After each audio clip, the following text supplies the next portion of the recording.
And I knew come night I was going to have problems. They're going to have to do something with me. And I didn't know what they were going to do with me. I knew the last flight was going to be about 10:30. And so finally I started telling them, I said, hey, if you don't want me here, I'm no problem. You got a 10:30 flight going to Spain. I'm more than happy to go to Spain. Hell, I'm just going to spend some money. I got so much time, I'm going to spend some money, and that's all. So I don't care. I can spend it here or go to Spain. Don't matter to me.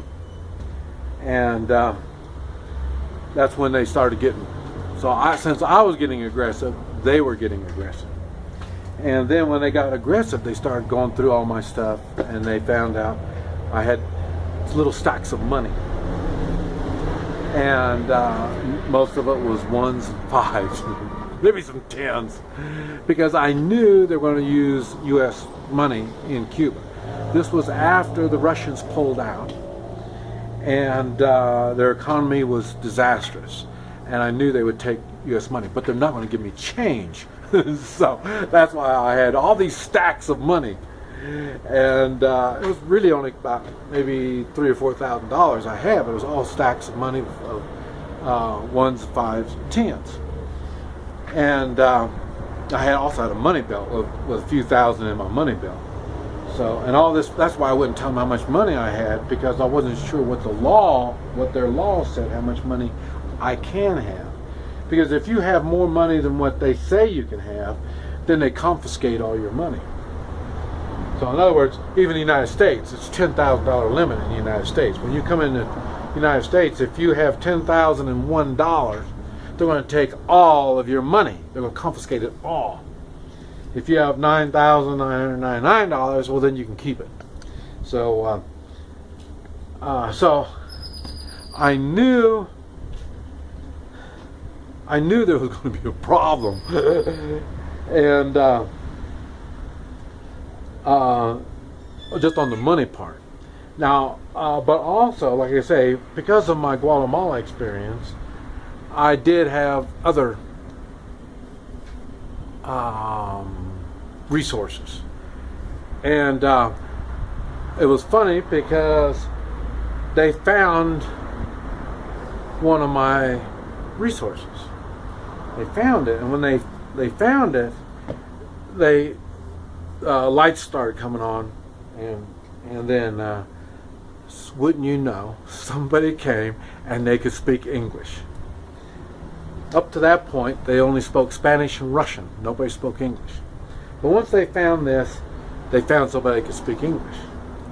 And that's what he said. First thing, he comes and he says, "Who are you? What are you doing here?" And I'm prepared. Like I say, they caught me off guard in Guatemala. This one, they didn't catch me off guard. So I was able to convince them that that they don't really want to mess with me, and they believed it. And through intimidation and this type of stuff. Remember, I've made videos talking about that. People that are given authority, not they didn't work for it, they've been given it. It's been issued to them. That's what I'm talking about. Bureaucrats, police, military, all these people, they've been given authority. They think other people are given authority. They don't understand how some people just plain flat deserve authority and demand it. And also, those people that have been given this authority are always scared they're going to lose it. You got to remember, people that are given or issued authority, that authority can be taken away from them if they mess with the wrong person. You don't believe me? The only reason why a policeman does not come up there and take you, throw you to the ground, kick the hell out of you, and all this kind of stuff, they don't know who the hell you are and who do you know. You might know somebody that's going to take his authority away from him. So, and their authority is their security. That's where they're going to make money. They make money from their authority. That's going to be their retirement. This is all they know, is somebody issued them authority, now they got authority over others. So they don't want to put that in jeopardy. And that's what happened in Cuba. Their authority was in jeopardy now. They were messing with somebody that has a higher authority than them. Higher authority than the Cuban government. You know, they were terrified. And it was funny because leading up to that, they told me to take off my clothes. And when you're taking off your clothes, that means they're getting ready to do body cavity searches and this type of stuff. And you're getting ready to get locked up, thrown away. So I knew when they told me take off my clothes, and that was it. And they were going through all of my stuff. And like I say, I took my money belt off. I knew once they saw my money belt, because I had hundreds in my money belt, $100 bills. So I knew they were going to freak out when they saw that. So I was expecting the worst on that. But like I say, I took my money belt off, I rolled it up, I put it down where they've already searched some of my stuff. And I put it down there, and then that's when they found the other stuff. Like I said, they were going through everything, and that's when they found the other stuff that made them feel insecure about their security. So after that, I was given papers. Oh, one thing, they don't stamp your passport when you're in Cuba.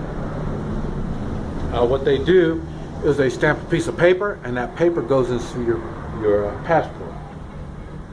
I also had another paper which gave me freedom to go throughout the country, because you have to have permission to go from one area to another area.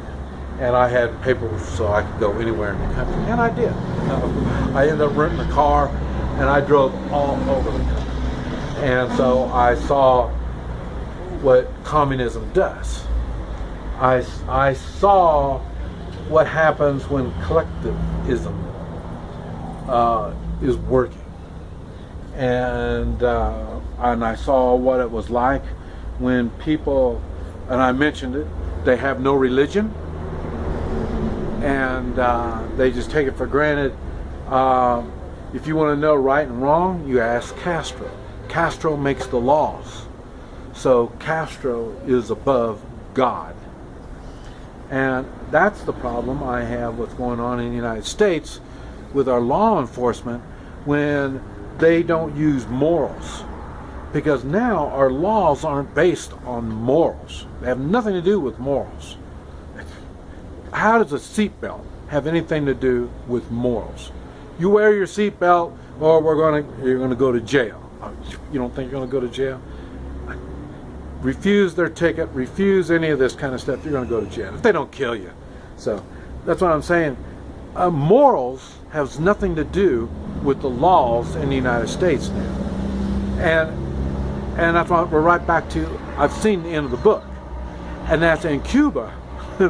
They have no morals, and all the rules are from a person. Just like in the United States, the seatbelt law was made by people.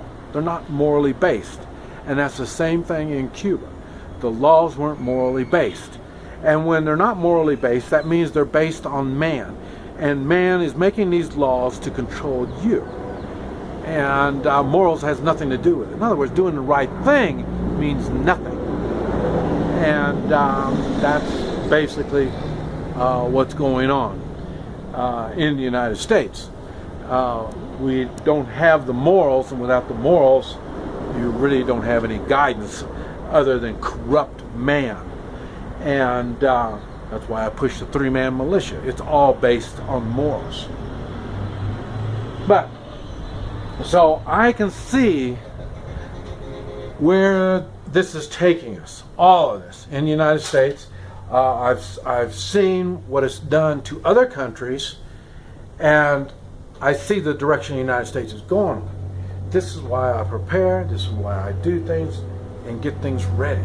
And this is why other people prepare. They think it's natural disaster and stuff like that.